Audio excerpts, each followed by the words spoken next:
another story that I want to hop over here and get into when it comes to Dr. Wendy Osefo. All right. Make sure you guys are liking up the video. Shout out to the people that's been hanging out with us. All right. Let's see. Let me get into it over here.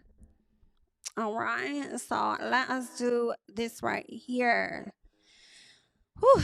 All right. So this is the Baltimore Banner. All right. They're having some things to report when it comes to a Dr. Wendy Osefo. What they're saying is Real Housewives of Potomac stars used aliases and 40 credit cards, prosecutors say. Now, this is what the prosecutors say. They still have to prove what they're saying.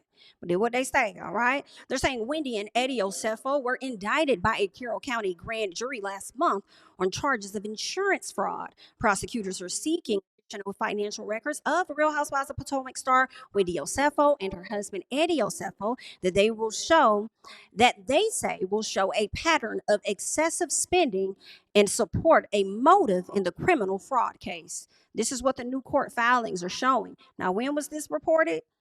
Child, this was today.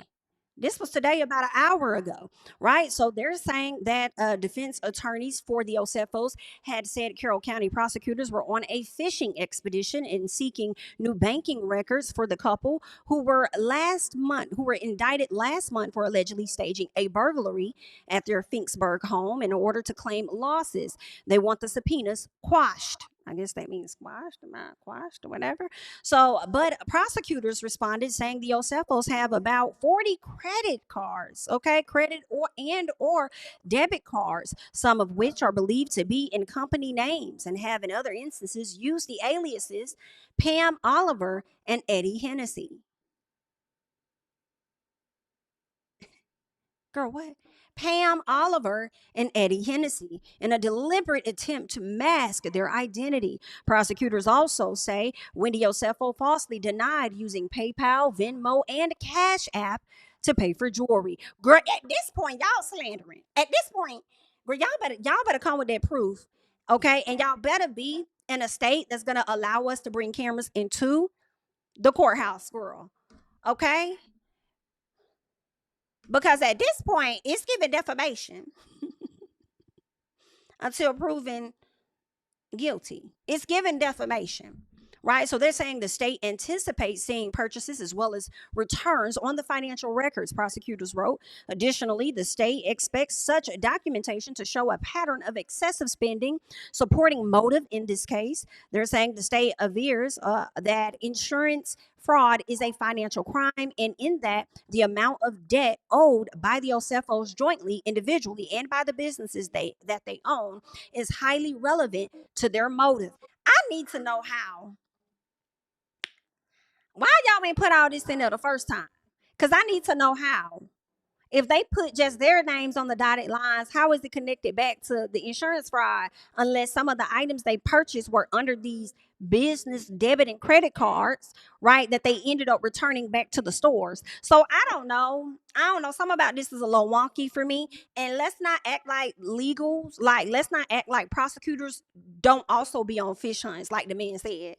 Like, y'all are not, like, it's not, just because they are legal does not mean that they're always accurate and right. They just know how to tailor and write up a story to make it just as salacious as a blog would, right? But granted, they could also be telling the truth.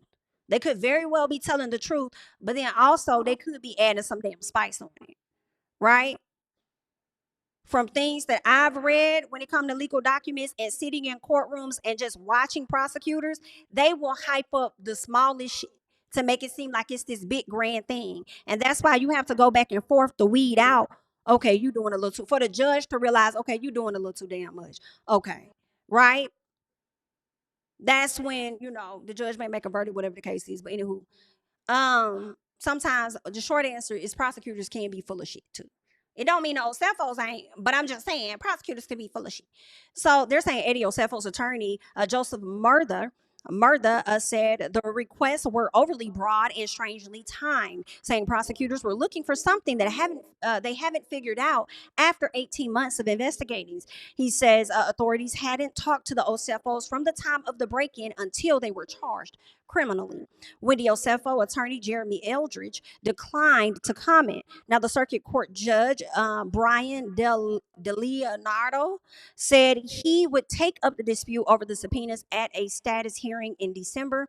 The Osefos were indicted by Carroll County grand jury and charged with 7 counts of insurance fraud, 8 counts of conspiracy fraud, and 1 count of making a false statement to the police. All right. So they also go in to give further details about what all took place. And that was pretty much that. They go into Karen Huger, they talk about BravoCon and all of that. But ultimately, the big thing is that they're trying to say that they used multiple credit and or debit cards to concoct a scheme, right, with the insurance companies, and they've been using aliases and also other business names, is what the prosecutors are alleging the Osefos did. Girl, ain't that something? I don't know. It's getting a little crazy to me. It's getting a little crazy by the minute for me. I don't know how y'all feeling about it, but it's getting weird. Part infinity, like that man says on TikTok. Okay. Very weird, part infinity. So y'all leave y'all thoughts and comments down below on everything we just got into on today. I appreciate you guys for being here with me for these few hours. All right. Definitely be sure to like up the video for your girl.